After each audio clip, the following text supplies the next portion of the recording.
The world is constantly moving and evolving. Between the motions of politics and borders of our country, the culture of each society changes. As different cultures interact and break apart from each other, new forms of art and thinking cultivate. Colonialism, in particular, has had a significant impact on architecture and urbanism in today's modern society. Having a perspective on postcolonial architecture and urbanism paves the way for understanding architectural design in the modern world, because postcolonial thinking reveals both the complex history of cultural hybridity and the cultural independence due to colonialism in different countries and regions of the world. Architecture tells the story.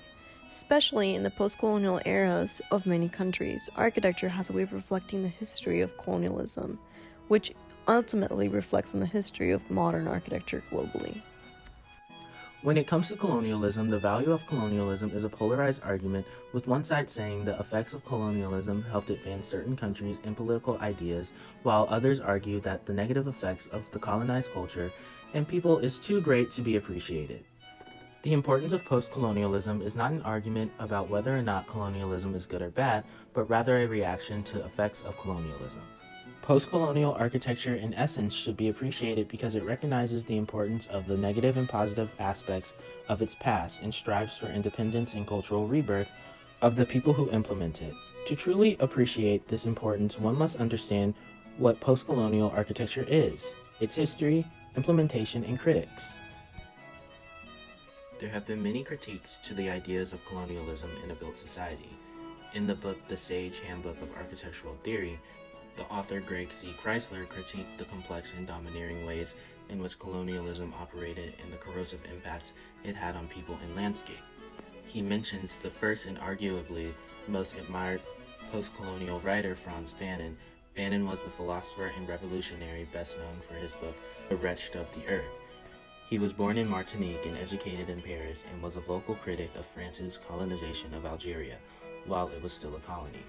He denounced the psychopathology of colonism and warned of possible violence in the aftermath of national independence struggles. Fanon's powerful work on race and colonialism inspired and influenced anti-colonial liberation movements for decades. Fanon argues in his book that it is best to remove the colonizer's culture from the colonized culture because of the negative effects on the mental state of the native people. Based on his argument, when it comes to post-colonial architecture, Fanon would likely argue that post-colonial architecture is important because of the growing cultural independence of the colonized society, which is undoubtedly true, but he neglects to acknowledge the importance of post-colonial architecture of considering the cultural hybridization of the past. In a continuation of the ideas of race and identity in post-colonialism, Irene Chang, in her work Race in Modern Architecture, analyzed how architecture has intersected with histories of slavery, colonialism, and inequality. For instance, Irene Chang links Jiat Hui Chang's examination of architectural identity formation in post-colonial Malaysia and Singapore to Mark Crinson's study of colonial villagization policies in mid-20th century Kenya. Both of these cases were a counterweight to British colonialism and its attendant racial reflection. One of the architects Irene Chang mentioned in her book was the architect Tay Ken Soon. Soon is a key player in post-colonial architecture today because of his advocacy for tropical architecture in Singapore, rather than striving for a Western aesthetic. Some examples of his work would be the modern tropical house and the dairy farm condominium. Both of these works are examples of post-colonial works because they managed to accomplish Western ideals in architecture while still maintaining the South Asian tropical aesthetic that Soon strove to manifest. In Architectural History and Professional Education, Reflections on Postcolonial Challenges to the Modern Survey, the author Sybil Bosdogan said architecture is an art form that is long dependent upon appeals to external authority, history, science, context, tradition, religion, philosophy, or style. Bosdogan argues that buildings, projects, and architectural ideas need to be produced in specific historical periods and locations, under specific cultural, political, and institutional backgrounds.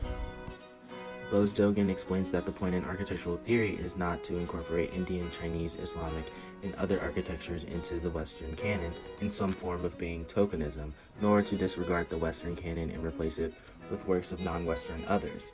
Rather, the point is to show what Zed calls intertwined histories. The East is closely connected with the West and is an inseparable part of its own composition and identity. After a special period, The global history, culture, politics, and economy are inseparable, including architecture and architectural history. Bose-Dogan perfectly sums up that both canons are important to understand the history of culture and its architecture. Now that the histories of these societies are intertwined, they are inseparable and cannot be ignored. We can point out India as an example of a post-colonial country. Since the end of the 15th century, with the opening of new sea routes, Western powers such as Portugal, the Netherlands, France, and Britain entered the Indian subcontinent one after another. In the 18th century, threat of long-term colonial war for hegemony, with its strong economic and military strength, Britain successfully excluded other European powers and established its hegemony in India.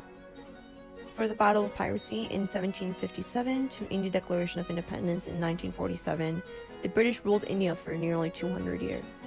During this period, influenced by European colonialists, mostly British, many excellent buildings were born in India. These buildings represented the power of the Caesarean and became the symbol of its power and glory. Much of India's existing colonial architecture, whether it is the location of the project, the facade design, or the architectural details of the treatment, vividly reflects the European architectural culture and art at that time. There are various types of European and Indian architectural styles that were used during the Indian colonial period, among which the most influential ones are following three categories. The first is the European style, which European architects, mainly British architects, used to adopt in the early stage, such as Neoclassicism, Gothic Renaissance, Baroque, Byzantine, and etc. The second is Indian Saga, which combines European style with Indian Mughal style. The third type is the Verandan style, which is influenced by special natural conditions of India. Take, for example, the work of Indian architect Charles Correa. Saji K. Panikkar, in his thesis Indian Architecture and the Production of Postcolonial Discourse, a study of architecture and design, explores postcolonial architecture. Correa's project, the Bay Island Hotel in Port Blair, implements movements such as modernism into Indian architecture, especially concerning the environment. The well-known architect Kenneth Frampton critically reviews Charles Correa's work in the memoir book Charles Correa. Frampton explains that Correa was transferring or transforming in his architecture as well as embedded in the tradition of Indian architecture. He refers to Correa's work on the Bay Island Hotel when he states that it would be hard to find any modern all-timber building which would be capable of equaling its elegance. By this, Frampton means that Correa was able to use more traditional architectural techniques in building to his post-colonial architecture to make it function properly on the coast. After many years, the two architectural cultures of Europe and India constantly collide, some of which are excluded, some are absorbed. But the final step is the integration between them. The process of architectural evolution is the epitome of this indelible time in history. Colonial architecture influenced more than Indian culture. It influenced Chinese culture as well. And not only did it also influence the national culture, it also influenced the culture of smaller systems, like urban areas as well.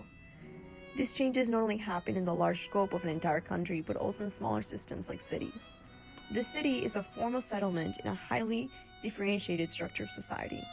Most cities have historical processes that guided their formation and development. Take Qingdao, China as an example. The German architectural historian Linde wrote in a monography in Qingdao's colonial architecture. German colonial architecture has been fairly well preserved in Qingdao. In contrast, the same period buildings in Germany have been renovated. The duty mayor of Qingdao, Zhao Yeben, said, "Protecting these buildings is an irreplaceable resource for a nation and a city. The German and European buildings in the Old City are historical and cultural phenomena. As a cultural language, architectural language can give us a lot of enlightenment and can tell future generations a lot. Therefore, protecting these buildings is the responsibility and obligation of our generation." Yeben argues that it is important to recognize the influence that this phenomenon had on people of the city. Unlike other critiques that suggest that colonialism in any way should be abolished, Yeben suggests that recognizing the impact of colonialism on their society is essential for future generations. However, just like the coin has two faces, there's also some negative critiques for post-colonialism as an idea. Some Western theories took non-Western cultural facts as a theme for theoretical research and formed a focus of interest as post-colonialism critical discourse emerged. Postcolonialism has been challenged by globalization theory. Many scholars think that especially since 9/11, a new world order is emerging. Postcolonialism is based on colonialism or imperialism to build a framework and method. It will not be able to adapt this new era through partial correction. For instance, Arif Dirlik was a US historian of Turkish origin who published extensively on issues of modernity, globalization, and postcolonial criticism, pointed out that postcolonialism lacked substantial originality under its obscure curve. Postcolonialism is just the offspring of postmodernism because it does not arise from a new historical or cultural perspective, but simply gathers a collection of cases from the Third World. He argues that the catalyst for the post-colonial era is not really the rebirth of new ideas and cultural independence, but it is rather an effect of the postmodern era. In Arif's book, The Postcolonial Aura, Third World Criticism in the Age of Global Capitalization, from page 328 to page 356, he concluded postcoloniality, however, is appealing because it distinguishes the power relations seemingly shapeless world and contributes to critical inquiry. Postcolonial aura to a conceptualization of that world that both consolidates and subverts possibilities of resistance. Similar to his other statement, Dirlik argues that the idea of postcolonialism is not really true to its meaning. He suggests that it is an allusion to the appeal of optimism, of resistance of an oppressor rather than truly being so. Even if Dirlik's suggestion that postcolonial architecture was born from a decorative nature of postmodernism, the idea of postcolonialism stays the same. Whether postcolonialism came from the withdrawal of colonialism or not, it still represents the rebirth of culture, while still acknowledging the society's history. This era of architecture still represents the hope of resistance and pushback of the colonizing society. There are also some limitations or drawbacks for postcolonial critics. Postcolonial critics treat the figures of racial difference, fragmentation, liminality, and diaspora as autonomous phenomena separated from the structures of cultural production and political legitimation in late modern societies. They are not putting these ideas in the proper context they need to be. The French philosopher Henri Lefebvre said, each of these moments of the real, such as the hybridity, fragmentation, etc., once isolated and hypothesized, became the negator of the other moments, and then the negator of itself. Limited and transposed into a form, the content becomes oppressive and destructive of its own reality. In other words, as the principles of criticism of postcolonial is isolated and materialized, it becomes a denier of the moments that accept postcolonialism and a denier of criticism of postcolonial itself. Besides, there are contradictions in postcolonial criticism. First of all, postcolonial studies focus on how ex-colonial countries get rid of the shackles of imperialism ideology after independence. However, like the objects of its criticism, Orientalism, postcolonial studies have to rely on Western discourse. Understanding these key perspectives in architecture and urbanism are necessary for understanding the makeup of our interconnected world. Colonialism is rarely a positive thing for the society that it suppresses, but nonetheless, it has contributed to each country and to an international story. Postcolonialism, on the other hand, is positive in its ability to acknowledge the pain of the past, while writing a new story for reborn cultures after the aftermath of colonialism. It is factors like postcolonialism that shape a culture through resistance, solidarity, suppression, and independence. As these factors continue to shape modern society, we can watch the world of architecture change as well. Postcolonial architecture should be valued and implemented more often in our societies. It teaches the values of the individuality and reminds the indigenous and previously colonized people of their independent merit. As we, as a global community, move forward in acknowledging these cultures, architecture should acknowledge these cultures as well. As we move along with us. After all, architecture tells a story.